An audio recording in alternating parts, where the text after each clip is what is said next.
Good morning, students. Today we can see the next poem in Unit 3, All the World's a Stage by William Shakespeare. Let us start with a prayer. Dear Lord, thank you for this wonderful day. Fill our students' minds with knowledge and wisdom. Please help our students to be more attentive in their studies. Protect our children from all the evil activities that they come across in their life. We ask this in the name of our Lord Jesus Christ. Now we can see about the author. William Shakespeare was a prolific writer during the Elizabethan and Jacobean ages of British theatre. Shakespeare's plays are perhaps his most enduring legacy. Shakespeare's poems remain popular to this day. His writings have been compiled in various iterations of the complete works of William Shakespeare, which include all his plays, sonnets, and other poems. William Shakespeare continues to be one of the most important literary figures of the English language. Students, now you take page number 89, All the World's a Stage by William Shakespeare. These poetic lines is an extract from his play As You Like It. Listen to a reading of the poetic lines. Here Shakespeare says about the different stages in the life of man. All the world's a stage, and all the men and women merely players. They have their exits and their entrances, and one man in his time plays many parts, his acts being 7 ages. Now listen to the explanation of the first 5 lines in this poem. In the first line, all the world's a stage. Here, world is compared to a stage, figure of speech is metaphor.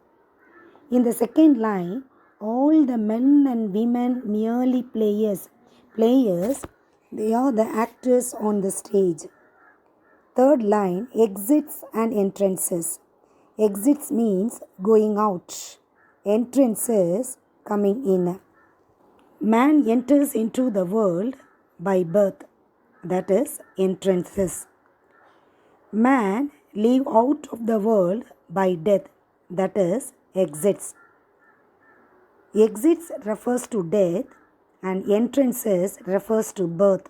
Likewise, actors on the stage enter and exit by performing several roles on the stage. A single person plays different roles in different periods.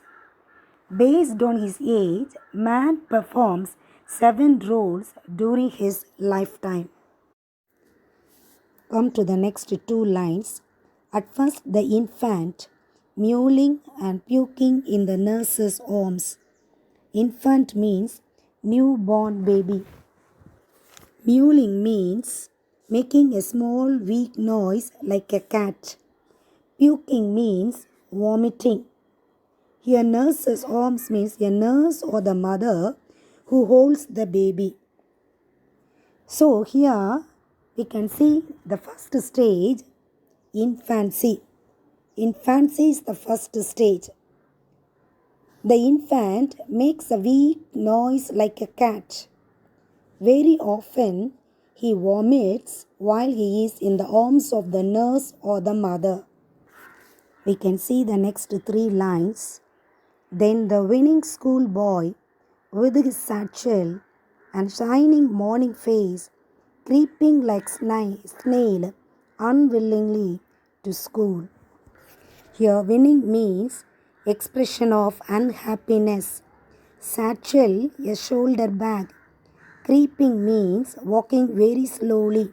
Here creeping like snail. Here the figure of speech is simile. We come across the second stage. The school going period is the second stage. The schoolboy puts his school bag on the shoulders. He walks very slowly to school without any interest. Come to the next 3 lines.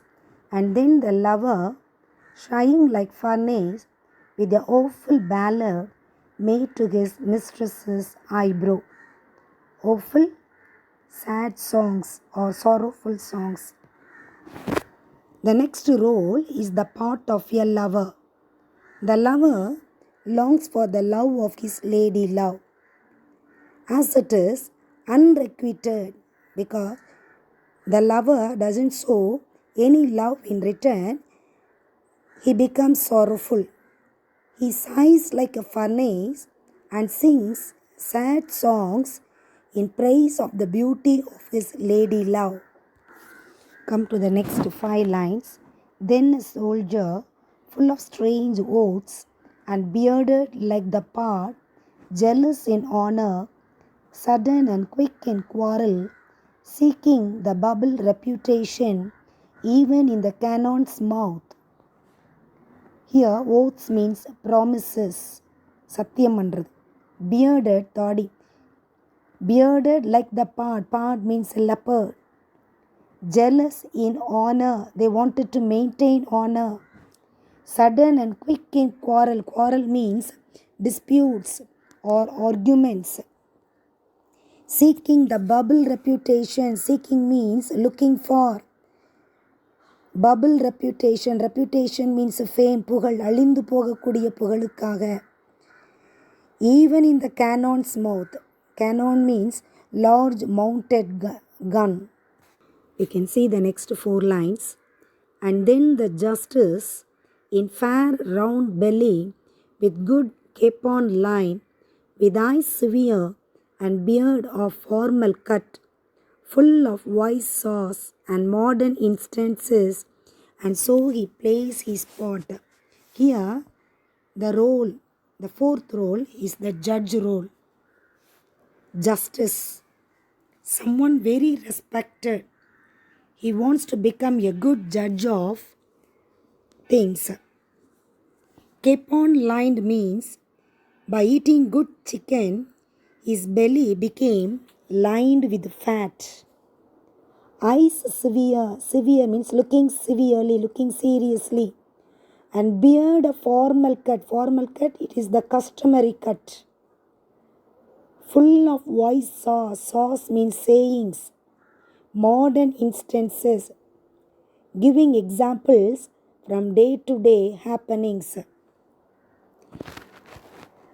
The next stage, he attains maturity and wisdom.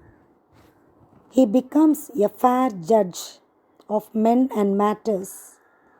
His eyes become serious. As he eats a lot, his belly becomes fat and round. Because of his experience, his speech is full of wise sayings and giving examples from day-to-day happenings and proverbs. Now come to the next stage of man. The sixth age sifts into the lean and slippered pantaloon with spectacles on nose and pouch on side.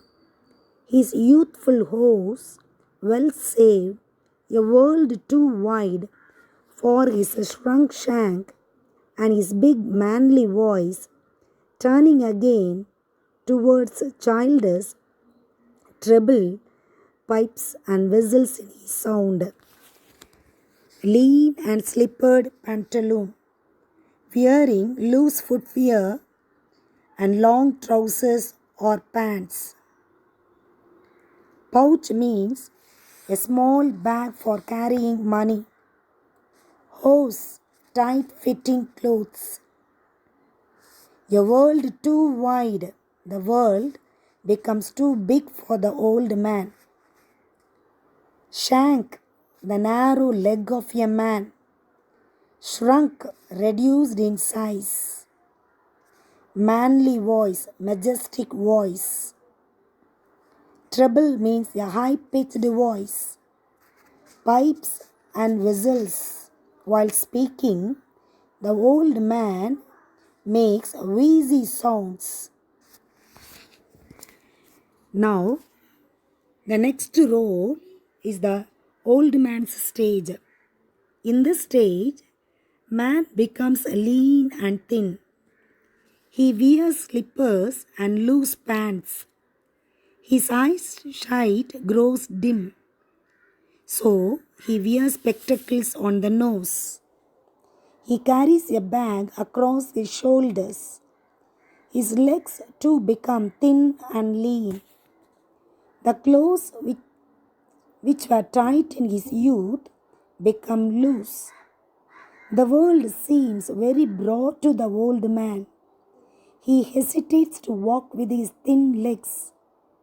His manly voice undergoes a change. It becomes a high-pitched voice. He gasps and struggles for breath while talking. Come to the last 4 lines. Last scene of all that ends this strange eventful history is second childishness and mere oblivion, sans teeth, sans eyes, sans taste, and sans everything. Here we can come to the last stage, the stage of second childishness. Here, oblivion means forgetfulness. Sans means without. The 7th stage is the lost role of man. It brings his life to a close. This period is called second childhood. At this stage, man sinks into forgetfulness. He loses his teeth, his sight, his taste, and everything. Man's life, full of exciting events, comes to a tragic end. Now, the poem is over. I have given some of the question and answers, appreciation questions, and the paragraph questions. Please go through it and start preparing for your coming exams. Thank you.